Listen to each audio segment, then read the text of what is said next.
What's going on YouTube? QKG here. Welcome to my 5th Dirty Bomb Mercenary Spotlight. And before I go ahead and get started, I know you guys been asking me if I'm going to do any more giveaways because I did one last week. And the answer to that question is yes. I will be doing giveaways every month, especially around the time when the Spotlight videos come up. So be on the lookout for those. And if you want to go ahead and get into them, I might do stuff like, give out some Steam codes. I might do like two $10 Steam codes, or maybe even 3.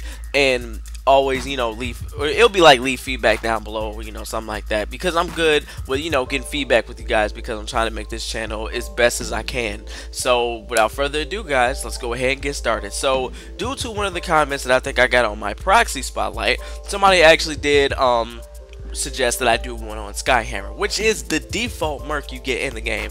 Now another comment did say do one on Bushwhack, but Bushwhack will be coming next just because of the fact that I didn't have him at the time, but I do got him now. So yeah, Bushwhack will be coming up next, but right now we're gonna go ahead and rock with Skyhammer. So Skyhammer is the default Merc, which is completely free.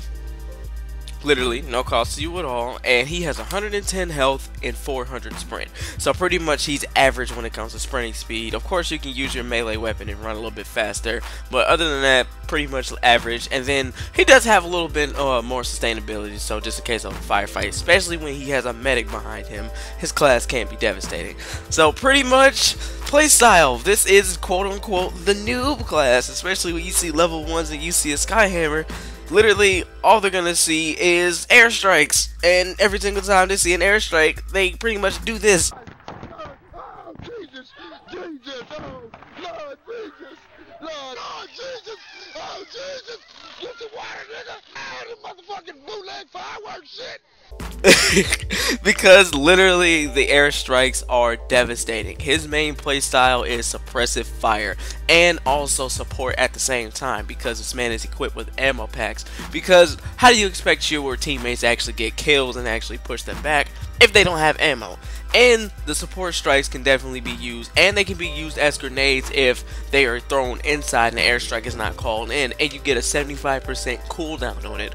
So pretty much he has a grenade and a airstrike in one, so that is pretty cool. And he has 3 different ARs, which are the M4A1, VR16, and this, I know it's called something else, but I know it's the AK-47. It's called the Tymic 47, but pretty much it is the AK-47. So pretty much what I'm going to go over in this spotlight is I'm pretty much going to go over his base weapon in his first loadout, and then I'm gonna go ahead and give you my input on the other 2 weapons instead of giving you a full breakdown, because think about it, most Mercs share the same weapons, so it'd be kind of weird to go over all of them every single episode. So I'm gonna go ahead and save some breath and just go over his default weapon, and then also go over his the other 2 weapons and what I got out of those 2. So without further ado, guys, let's go ahead and get started. So his default weapon is the M4A1. The M4A1 has decent damage, and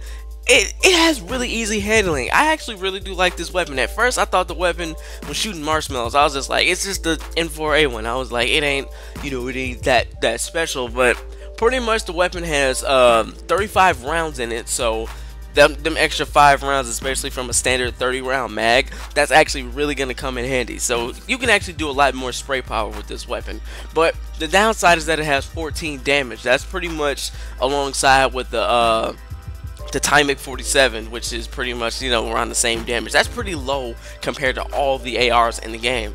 But it also has a RPM of 536, which is the second highest next to the Tymic 47 out of all the ARs in the game, which is pretty cool. And then also its damage per second time is 125, which is the fastest killing time out of any of the ARs in the game. So pretty much, while this gun seems to be the default gun and all you see, noobs using it, 24/7, the weapon does have its perks. It kills fast, lots of ammo, and a high fire rate. So this weapon literally can get the job done. So that's pretty much what I got out of this weapon. It's a pretty sick weapon. So especially don't sleep on the noob class, because hey, this noob class literally gave me dirty bomb excellence with my team, especially with a medic being there and actually having objective specialist people. They were no way, shape, form going to plant this bomb. It was a complete shutdown for the enemy team. Okay, guys, so that wraps up the M4A1 side. So let's actually go ahead and move on to the BR16. So the BR16 pretty much is a burst fire assault rifle that literally requires accuracy. This weapon has 15 damage, which is that's okay, but at the same time it has 27 rounds in it. That's not even 30 rounds. That is kind of like, you literally have to make sure you are aiming in a chest and above just to be able to hit that. But the rate of fire, those bursts do shoot a little fast. I have 525, but the damage per second time is 131, which is so pretty much I was itching to use this weapon because I love that design, especially when it comes to ARs. I do love that design, but at the same time, the weapon was just, it was kind of inconsistent for me. There have been games where I'll just be destroying people, and then there have been games where I'm going against like a lot of beefier mercs and stuff like that, and then I can't get a kill to save my life because the gun will be so inconsistent. But I do love the gun, but at the same time I do hate the gun. 27 rounds at first, I didn't really care that much about it, and then I noticed all the other guns and how much ammo those guns have, and the gun is burst fire, so it's not like a semi-automatic rifle. I know those have like 20, but you literally have to be accurate with this weapon. When I was accurate, I had no issue. There have been some times where it was inconsistent, but other than that, when I was accurate, it was pretty much fair. But at the same time, like I said, the gun does have its little inconsistent spurts here and there. So for this weapon, would I pass on it? Would I recommend it?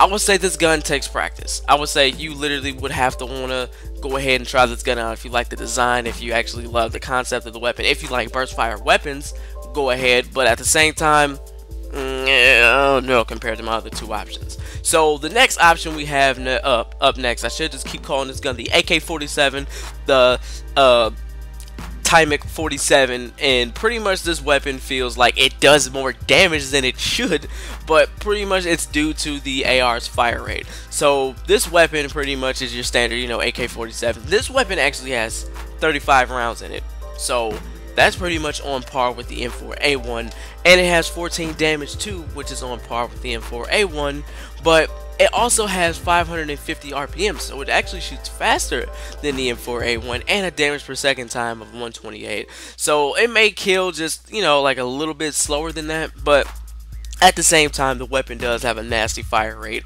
and the weapon just, for some reason, it feels like it's doing so much more damage. But there's one issue with this weapon, is that it's an AK-47, so the fire rate is going to kick up a little bit. Well, not the fire rate, the recoil is going to kick up a little bit. So this gun, it's not going to be as easy to manage as the M4A1. The gun's going to kick a whole lot more, and you're gonna have to make sure you are nice and steady aiming with it. It does have sexy iron sights, which make it pretty easy to aim and stay on target, but if you holding that trigger down, that gun's gonna be jumping and jumping and jumping, so you might want to make sure you stay on target. So pretty much, would I give a passer, like, you know, a passer, go ahead, definitely try this weapon out. It is one of those weapons that you gotta rock with as your secondary card, because the burst fire weapon, I do love it. Those 27 rounds kind of kill me for a minute, but for the Timex, you know what, AK-47, because I keep messing up this damn thing's name. I gotta like think about it for a minute. But pretty much this weapon is pretty much the exact same when it comes to damage and rounds as the M4A1, but it has a higher fire rate. So literally it has one more point of damage for the BR16 compared to those two, but it shoots slower and it kills a lot slower than both of them. So pretty much if you want to be the most effective, I will go ahead and use either of those two. I'm not saying don't use this gun at all, but if you are accurate, you're going to be effective. But if you're just a spray happy, you know, just Rambo style, I will go ahead and rock with the 47 and then the M4A1. Alright, so guys, after I broke down all the weapons, I'm going to give you guys some tips, because this is the default class. So this is going to be for the newer players, or just players who have never even tried Skyhammer to begin with, because there have been people like that who will instantly see a free-to-play game and just make it rain on that bitch. So anyway, the main thing you want to remember with Skyhammer, for the love of God, just throw people ammo. If you have you literally have 4 to 5 ammo packs on you. If you're in the middle of a firefight and you have all of them and your team is shooting and you're shooting, you better be throwing them ammo, goddammit. It literally takes a quick second to throw them ammo because you never know who over there is running low on ammo. There have been plenty of times where I'm running behind an Artie or a Skyhammer. I'm like, yo, throw me some ammo, throw me some ammo, throw me some ammo. And then I end up dying because they're too busy throwing artillery strikes and shooting at stuff and instead of helping out their team. If their team has no ammo, you're gonna be going against the whole team. If there's one person against the whole team, they're gonna fuck you up, no problem. So literally, I'm not saying this is for new players and stuff like that. This is for everybody who even plays the Merc, because there have been some pretty beast ass like Arties and Skyhammers I've seen where they just throwing ammo out the spawn. Because I learned that like literally like my first week is I noticed everybody's in the spawn. You start out with a little bit of ammo. Throw them an ammo pack as soon as you spawn. They're gonna have a lot more ammo when they run out there. Just throw them ammo packs as soon as you guys spawn. When everybody's there, you can throw it on them and they'll end up getting it. So make sure you guys do that. But literally, there've been some so much greedy people I've seen with ammo packs, and they're just like hogging everything. I'm just like, throw me some ammo, goddamn, man. And Me, help me, nigga, help me. take these tips and make sure you use them, because I doubt if anybody hasn't even touched Skyhammer by now, because I know he's a default Merc. But pretty much, guys, remember those things, help your team out, and of course leave me feedback down below on another Merc you want me to try next, because I said already I'm taking comments right now. So the next one coming up is Bushwhacker, so make sure you guys tune into that. So thank you guys for tuning in. This is Quentin with Quentin Knows Games, and peace out. This is like, it's so irritating, but pretty much that's all you have to do. Make sure you're using your airstrikes indoors and outdoors. If you want to go ahead and clear a room out, throw that bitch indoors. If you want to clear the EV because it'll do mad damage to it, throw it on the EV. So just pretty much with all that being said, guys, I hope